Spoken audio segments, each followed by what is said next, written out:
Sudah 9 bulan, Irwin beralih menggunakan kendaraan listrik. Dengan kendaraan listrik, ia bisa menekan biaya transportasi hingga 90% jika dibandingkan menggunakan kendaraan konvensional. Biaya pemeliharaannya pun jauh lebih irit dibanding mobil biasa. Selain itu, pajaknya pun hanya Rp143.000 per tahun. Namun, tak lama lagi, Irwin mungkin harus keluar biaya lebih banyak untuk pajak mobil listriknya. Ia sebenarnya tidak terlalu keberatan membayar pajak. Namun menurutnya, sebaiknya kendaraan listrik mendapatkan insentif atau keringanan khusus. Kalau menurut saya sih nggak masalah ya.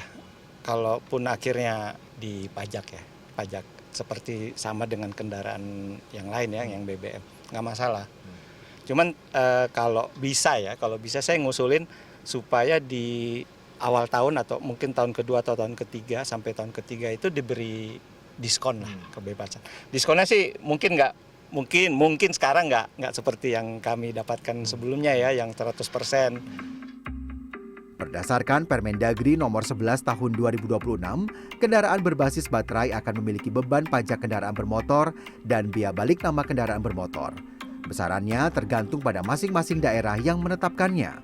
Namun, diperkirakan besaran pajak ini tak berbeda jauh dengan kendaraan konvensional.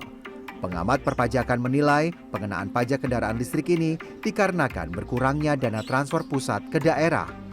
Namun, peningkatan pendapatan daerah akibat pajak kendaraan listrik dinilai tidak efektif lantaran populasi kendaraan listrik hanya banyak di Jakarta dan sekitarnya. Pemerintah daerah harusnya lebih jeli dan cerdik mencari sumber pendapatan lain. Detail undang-undang KPD itu, uang pusat daerah itu kan banyak objek di depan daerah nih, depan mata daerah. Yang paling gampang aja tuh misalnya pajak bumi bangunan. Itu kan pajak bumi bangunan ada P3, ada P4, ada P5 tuh.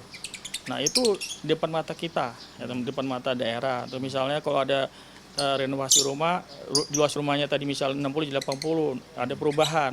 Nah sebenarnya depan mata sebenarnya. Jadi selain itu, pengguna kendaraan listrik berperan mengurangi angka subsidi BBM. Maka seharusnya kendaraan listrik mendapatkan insentif lebih banyak agar banyak orang beralih ke kendaraan listrik. Sehingga nantinya subsidi BBM bisa semakin ditekan.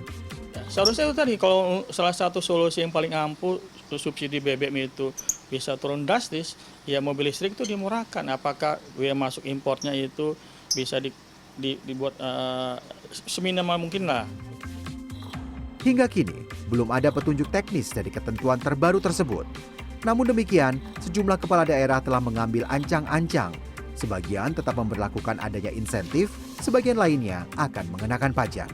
Iwan Hermawan, Ilham Aji, Jakarta.